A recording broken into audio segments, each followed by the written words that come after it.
Duluth Children's Museum.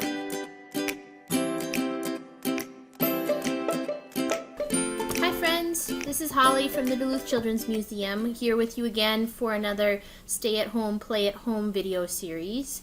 I hope this video finds you doing well, you're enjoying time with your caregivers, you're learning new things at home, or just enjoying each other's company. So I hope you're all doing well. Today I wanted to bring you an activity that I'm hoping that you will do together. We do this a lot with my family. Today we're cooking. We're actually baking. And the idea behind this, caregivers, I'm going to talk to you for just a little bit here. Recipes and cooking are a really, really easy way to not only do just an activity with your kids, but you're doing math, you're doing science, and if you add this last part that I'm going to talk about, you're actually doing social studies too. So this is like one of those activities that hits a lot of different things. And I will add, if you are spending time with your child and you're doing something with them that means something to any of you, that's more than enough. You're doing a great job. That's a really good thing. So recipes are one way that we tell stories. We pass them down from one person to another. I know we can go online now and just get recipes, but I would encourage you in the next however long this is to reach out to people and ask them about their favorite recipes. And I'm sure you will find that people really want to share their best recipes, the things that they're excited about. Could be grandmas, grandpas, aunties, uncles, even your neighbors, friends. People all have recipes that they really like. And so just ask about those. Try them out at home. This is a great time to do that. If you add your children to that activity, they will also get something out of it. So when I do recipes with my child, we have stories and we talk about them a lot. I'm going to use one of those recipes, stories, as an example today. One, I wanted this one because it has a story behind it, but also it's really easy and it doesn't have a lot of ingredients. So this is I want to say it's mine, but it's not. Somebody I met, scone recipe. So I grew up in Duluth. I've lived here just about all my life.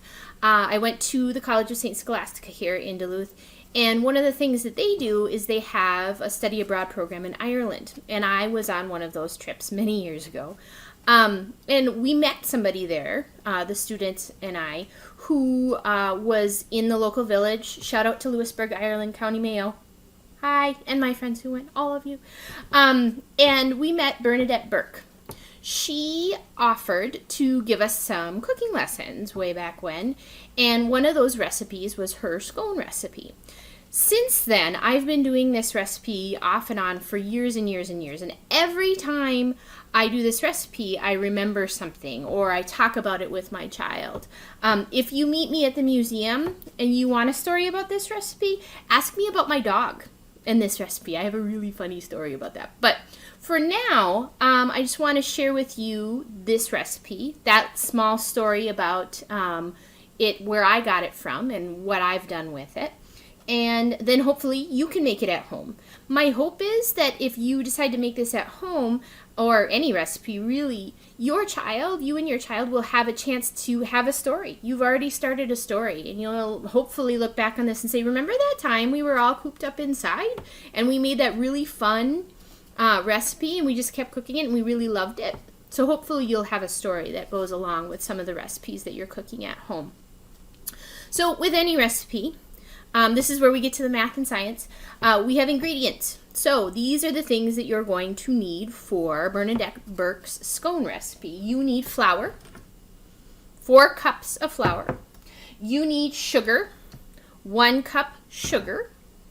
You need 1 stick of butter, softened. You need 2 teaspoons cream of tartar, and it's not actually cream, it's just a powder, those of you who know, but 2 teaspoons of cream of tartar, 1 teaspoon baking soda, 1 2/3 approximately cups of milk, and then Bernadette's recipe calls for raisins. I've made it with raisins, but I'm actually, one of my family's favorites is with apples, and I'll talk about that in a little bit, but I have apples here. You can use craisins, you don't even have to use fruit. You can use anything you want, raspberries, blueberries, whatever you'd like to use, but you only need about a cup to a cup and a half of whatever that happens to be. All right, so this is how it works. Make sure you have your bowl, make sure you have your utensils, you have all your stuff. I've got my cups and measuring things. So this is the math part of our recipe. First, we're going to mix the dry ingredients. So this is the science. Kids, what's a dry ingredient and what's a wet ingredient? So I know what the dry ingredients are. Hopefully you have a bigger discussion on this. But we have 4 cups of flour. So I'm going to get my flour out. And make sure you're getting your kids to count, too. So we're going to count. Hopefully your child is doing this. Here we go. 1, 2, 3, 4. And you're going to need the flour a little later as well. So keep that nearby. 1 cup sugar. Sugar out. And I'm actually going to use a half cup because it's kind of hard to get into this container. So that's another part of the math. I'm going to be saying, okay, so we're doing half cups, so we need 2 of those to make a full cup. 1, 2. Okay, so 2 teaspoons cream of tartar. Remember that you want to level those. Talk to your kids about that, so making sure it's an accurate measurement. That's the math of this.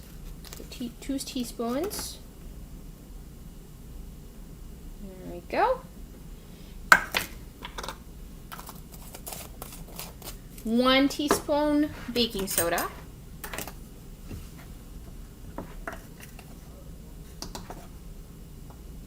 Level that off.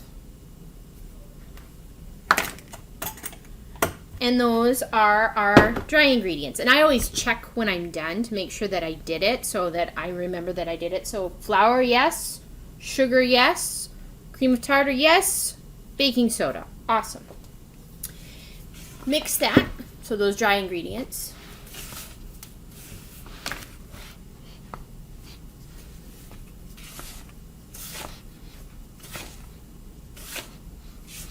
Okay.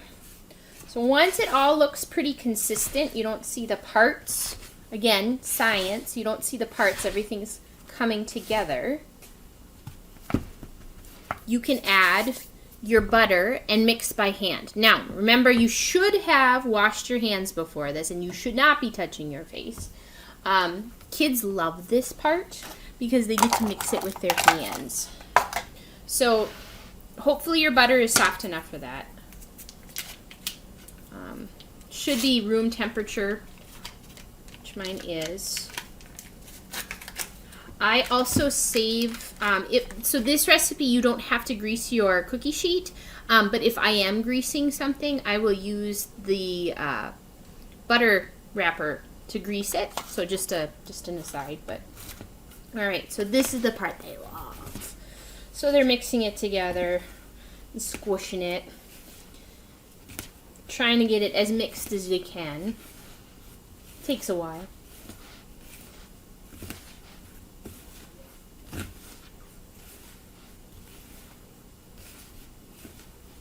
And it'll get mostly mixed in. It won't get totally mixed in, but you're going to mix a little bit more in a little while. Once you've gotten it pretty mixed, you're going to use the milk. Now, don't add all of the milk at once. You're going to mix in a little bit at a time. So it's good to measure out a cup and 2/3-ish, cup and a half before, and then pour it in a little bit at a time. So I'm going to grab my cup measurer and my milk, and I'm just going to fill this. This is just 1 cup, and I'm going to add a little bit, and without spilling, hopefully, set it aside, and the kiddos get to mush it again. And then keep adding a little bit at a time. You can use any kind of milk, really. Well, not buttermilk, but like skim, whole, 2%. That's fine. Whatever your preference is. So the idea is we're going to mix this until we get it to a doughy consistency. It may be very sticky. You're going to get very sticky. But we want it to be that it's not so sticky that it constantly sticks to your hands, because we're going to roll it out in a little bit and make the shapes that we need. So while you're mixing, when it starts to get to a good consistency, make sure that you add your fruit, whatever that happens to be. This recipe calls for raisins, but I've used apples before. I've already added the apples, but I just cut them. So I used 1 apple. If you do use an apple, you have to core it and peel it. So take out the middles and then take out the skin. And then I just cut it into little bits. Just real small, there we go. Real small chunks. I also add cinnamon to this one. So if you have ground cinnamon, just add like a teaspoon, not very much, but just a little bit. All right, so my consistency is ready. I have this giant thing of dough. Now we have to pat it out and make the shape. Before you pat it out though, this is why you needed to have your flour nearby. You're gonna just sprinkle that, I'll show you, onto the counter so that it doesn't stick to the counter. If it starts sticking, just put more flour on the counter or the table, whatever you're using. And I'm just going to flatten this out. You can even take a little bit of it, which I think I'll do, to flatten out. And if it starts to stick to your hands, just grab a little bit of flour, put it on your hands or onto the dough. So you want it to be like not quite an inch thick. Less than that, maybe a 1/2 inch. This. And then I have this special tool to cut out a circle for my scones, but you can use a cup. So you just put a cup down and put it on there.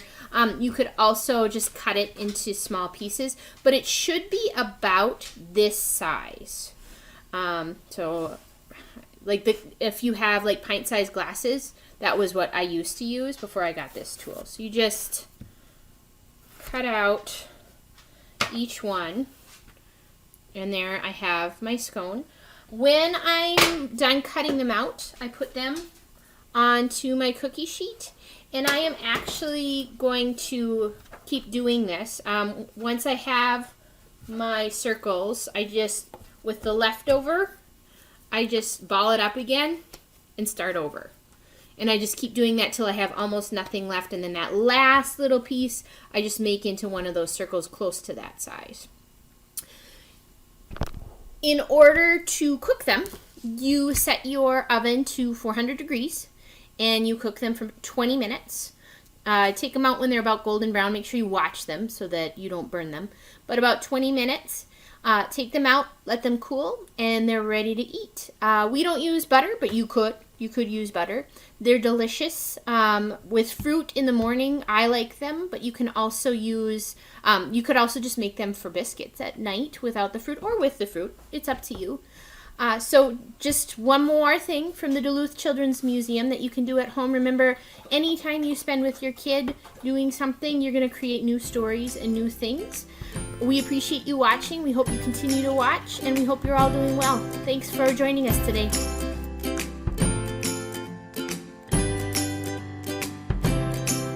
Thanks for playing with us today.